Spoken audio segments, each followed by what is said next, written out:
Hey everyone, welcome back to another video tutorial from the Apex Predator Billiards Club.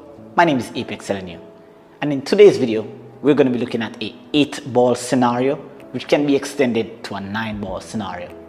Of course, the value that you can get from this video is value added to the way you play position, the way you think about position, and of course just understanding different routes to get onto your objective ball if there are blockers in the way. The table layout as presented here has a lot of room for error, but this is where most of the time, whenever you have a large area for or room for error, you tend to make the most mistakes. So we're going to be looking at the best ways to play position. Of course, I've figured out 6 different options in which you can actually get onto the 7 to go back onto the 8. And so I'm going to be explaining these to you.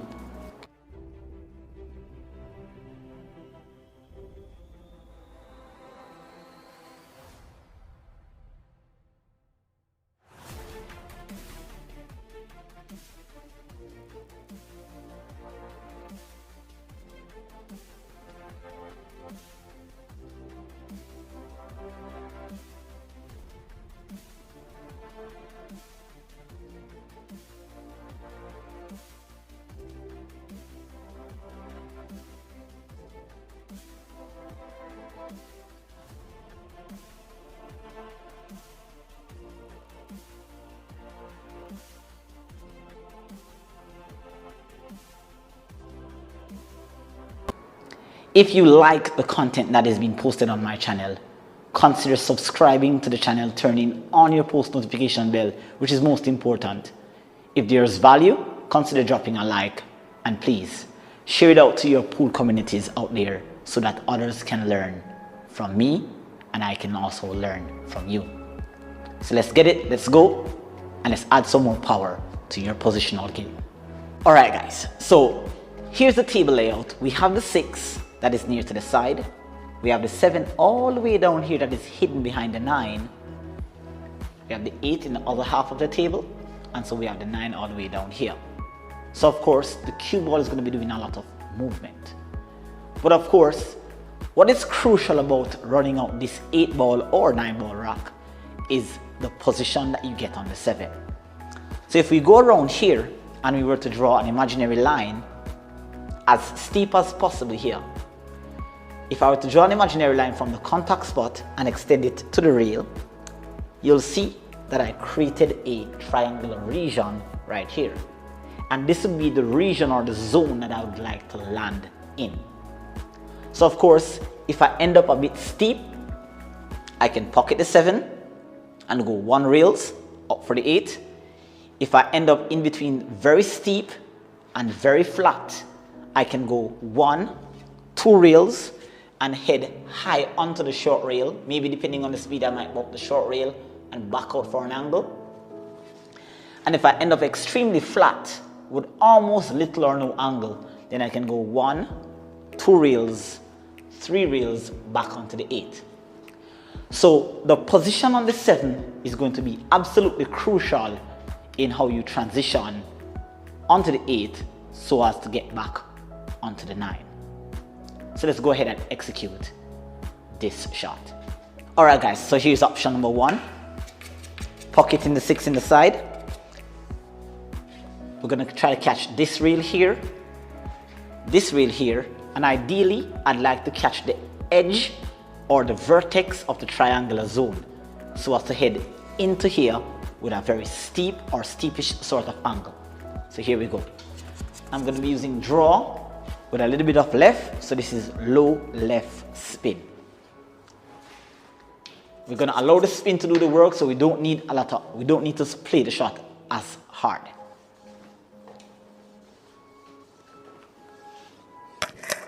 Low left.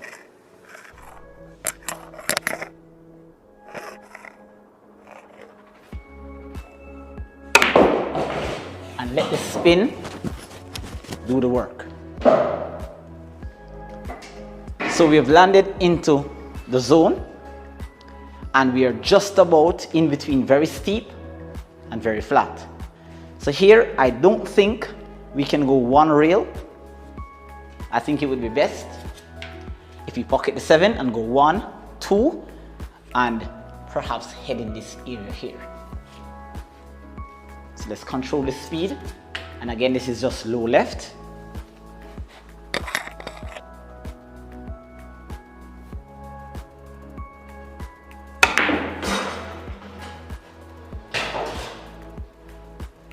And we land nicely onto the 8.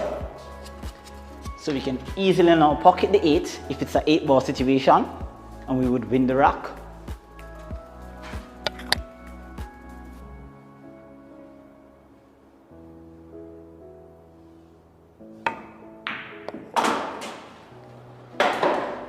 And if it's a 9-ball rack, we are nicely onto the 9.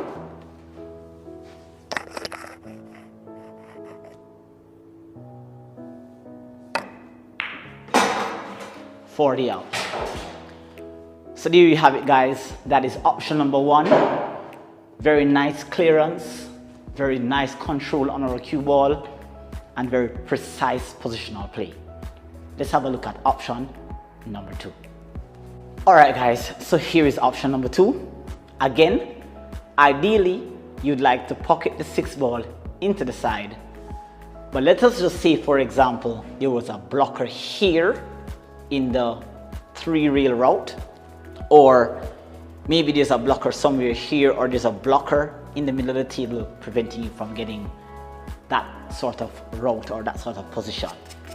Another option here is to pocket the 6 into the side, slightly overcutting the 6 to the right side of the side pocket, landing right in front of the 8, coming down, maybe catching this rail here and holding the angle for the 7. Ideally, pocketing the 6, I'd like to play with enough speed to catch the rail, come down here and bounce for the angle. Because sometimes if you play a bit too soft or too hard, then you might end up way too flat. So you've just got to be careful with a position like this. So here we go. Just using a natural cue ball here, overcutting slightly, natural cue ball.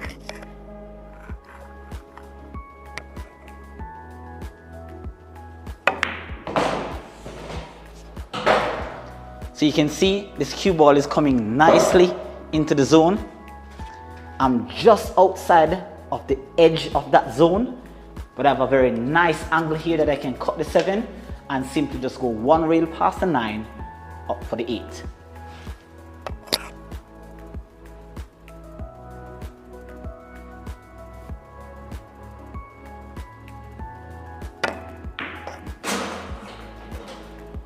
Allow the cue ball to get a little bit away from me there. Might have had some unwanted side spin. So it's a little difficult to get back onto the 9 because the angle is a bit flat and I'm very close to the rail. But it is an 8-ball situation, which is what I'm dealing with here. I'm back onto the 8 for the out. And so, of course, just that little, just the way how the cue ball got away from me, it made it a little bit hard for me to get back onto the 9. So I'd literally have to settle for this hard cut on this 9 here. But of course, the whole idea, guys, is getting the run or getting the out onto the 8. So that's option number 2. Let's have a look at option number 3. All right, guys, so here's a more advanced option, as I would call it. Here, instead of choosing to go for the side, I can actually try to pocket the 6 straight up using center ball, going 1 rail, back over here, 2 rails, 3. The advantage with this shot is that as long as I catch the second rail with the correct speed, I'm going to be heading over and I'm going to be keeping my angle for a very large time period. Okay, because if I play here and back out here, I will still have an angle. However, the disadvantage is that the shot is a bit tougher and requires absolute pure hit onto the cue ball and clean contact onto the contact spot of the 6 ball. So let's see if we can execute this one time. So I'll go through my entire shot routine here. Okay. And try to pocket the 6 as clean as possible with center ball.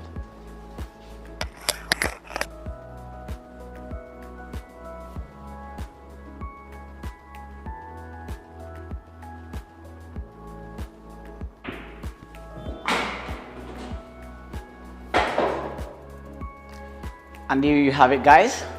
Of course, pocketing the 6, going 2 reels, back onto the 7. I have a flattish kind of angle on the 7, but I can transition from the 7 back to the 8.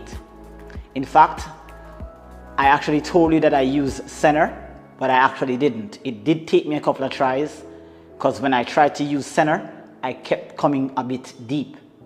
And I kept coming onto the short side of the 7, which would not have been ideal to get back onto the 8. So in actuality, what I did is that I actually use a bit of stun follow to get the 2-reel positional route. So here we go. We are very close to our work. We are very flat, so definitely going 1, 2, 3 reels to go back onto the 8.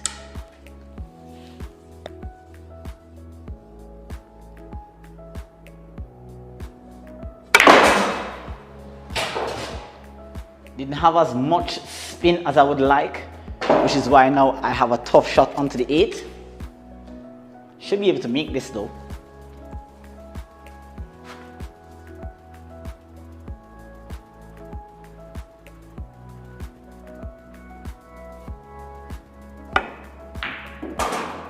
Hopefully I do not scratch. Oh, just a little bit close. Just because of the steep angle there. I almost got away, but now I'm on the 9.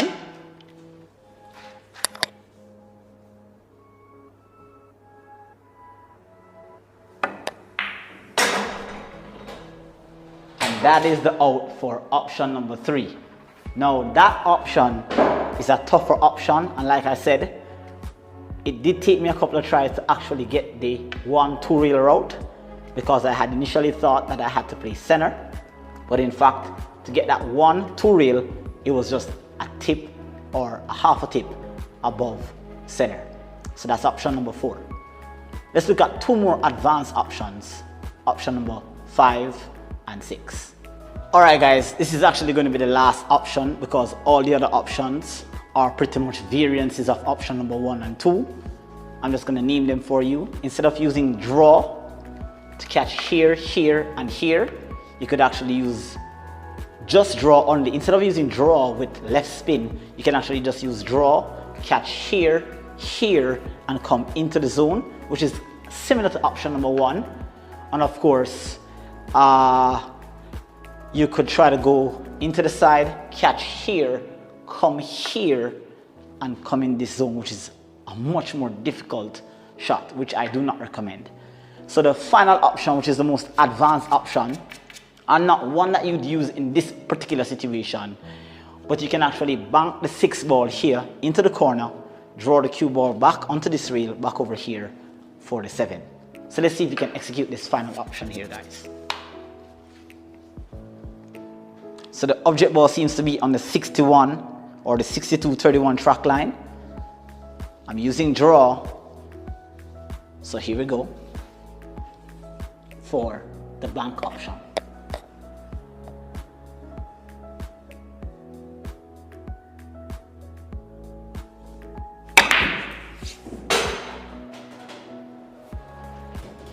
I did get the bank, but I didn't get enough draw for the 7.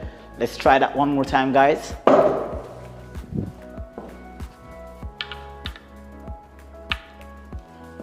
Needed a bit more speed on that one for the bank. So here we go.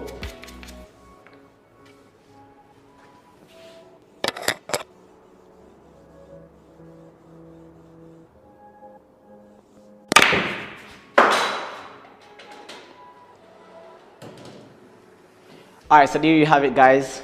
I banked the 6, brought it into the short rail here, back over there. I have a straightish angle.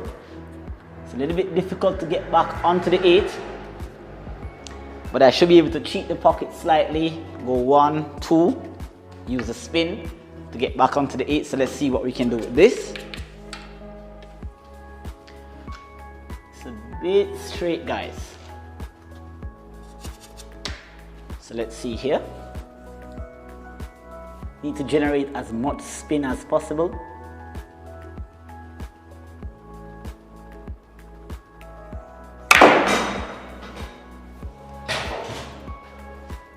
And so we were able to generate enough spin to get back onto the 8.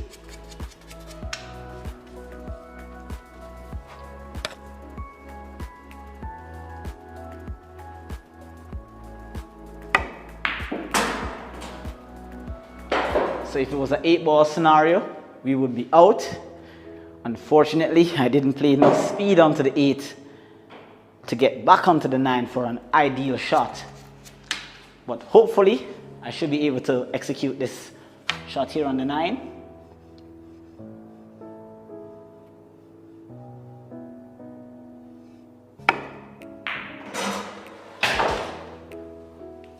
For the out. So there you have it, guys. 4 very clinical options in which you can use to get an out based on this scenario. So hopefully you guys can experiment on some of those options. The final option, which was a very advanced one, was very difficult. It took me a lot of tries to get it, but eventually you guys saw that it was possible. All right, so thank you guys for watching. Of course, consider subscribing, liking, sharing my content, and add some more value to your positional game. So good luck with your pool game, and I'll see you next time in another tutorial. Take care.